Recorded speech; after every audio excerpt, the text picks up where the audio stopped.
Il y a des lieux qui sont beaux, propres, rangés, et pourtant, quand tu y entres, tu sens que quelque chose pèse, il y a quelque chose qui cloche, comme si l'air était plus épais, comme si ton corps se contractait. Tu ressens quelque chose de bizarre. Alors aujourd'hui, je te propose un protocole simple, sûr et très efficace pour nettoyer l'ambiance d'un lieu, maison, bureau, cabinet, une chambre. Pas besoin d'y croire très fort, on va faire ça de façon pratique et aussi symbolique, parce que le symbole parle à l'inconscient. Et en plus, on est en fin d'année, c'est peut-être le meilleur moyen de redémarrer une année proprement et de manière nettoyée. Tu vas ressortir de cette vidéo avec une méthode en 4 étapes: repérer, nettoyer, protéger et maintenir. Je précise une chose avant de rentrer dans le cœur du sujet: ce nettoyage énergétique, pour moi, c'est d'abord un nettoyage de l'ambiance, de la charge émotionnelle, de ce que ce lieu a traversé. Et je l'associe toujours au concret: air, lumière, ordre et son. Et évidemment, si tu suspectes un problème de santé ou de sécurité, comme je sais pas, de la moisissure, de l'humidité, une fuite de gaz, un souci électrique, là évidemment, tu reviens à la réalité. Tu fais vérifier. Nous ici, on travaille sur le ressenti, mais on reste lucide. Voilà. D'abord, comment savoir si un lieu est chargé? Je te donne 7 signaux. Ce ne sont pas des vérités absolues, ce sont des indicateurs.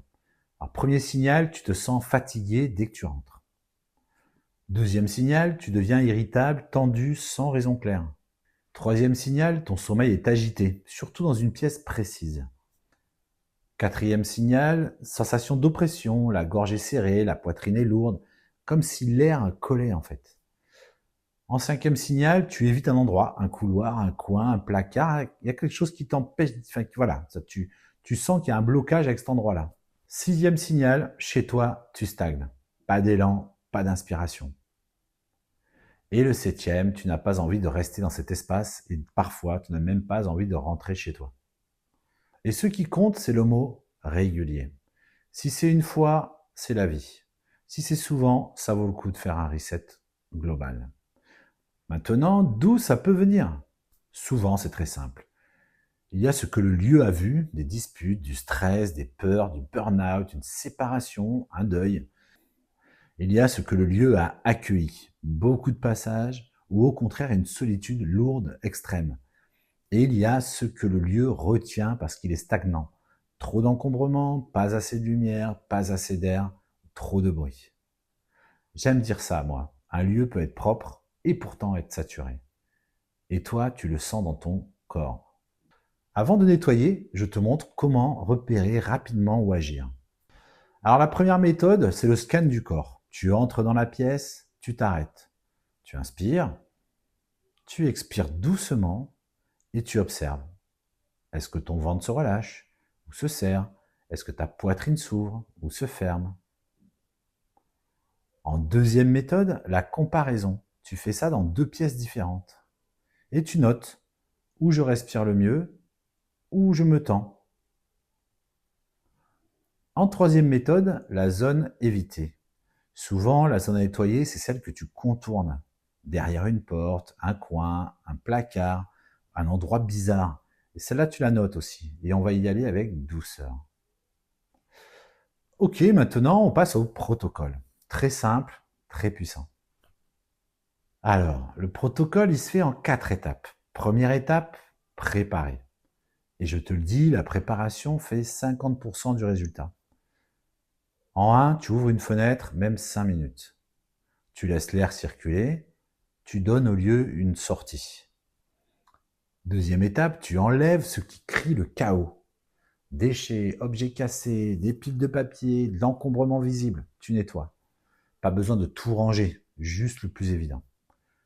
En troisième étape, tu poses une intention courte. Alors tu peux le dire à voix haute, tranquillement: je libère ce qui pèse, je garde ce qui élève et je rends cet espace clair et paisible.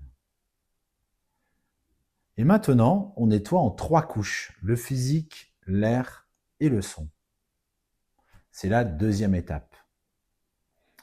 Première étape, le physique, la couche 1.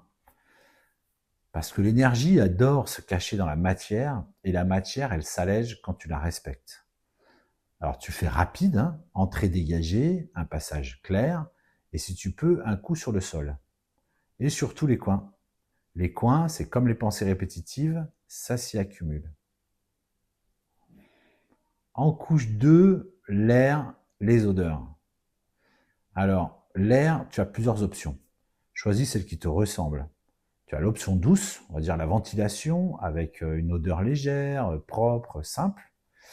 Et tu as l'option traditionnelle, fumigation, c'est-à-dire à la sauge, palo santo, de l'encens.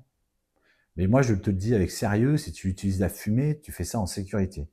Pas près des rideaux, pas d'enfants ou d'animal fragile dans la pièce, faire très attention aux animaux. Et pas si tu as de l'asthme, voilà. Et tu peux très bien faire un nettoyage profond sans fumer. Le plus important, c'est l'air et l'intention. En troisième couche, le son. Pour moi, le son, c'est un grand nettoyeur. Parce qu'il remet du mouvement là où ça s'est figé. Il remet de l'énergie, je trouve, plus finement.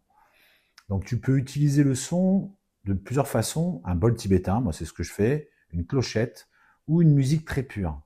Moi j'aime bien les musiques chamaniques, je trouve que ça nettoie très très bien, mais après tu peux trouver ta musique. Chacun, on va dire, a sa sensibilité et trouvera sa propre musique. Ou même, si tu ne trouves pas ta musique, même tes mains, tu peux utiliser tes mains. Tu claques doucement dans les coins avec tes mains. Tu fais un parcours simple.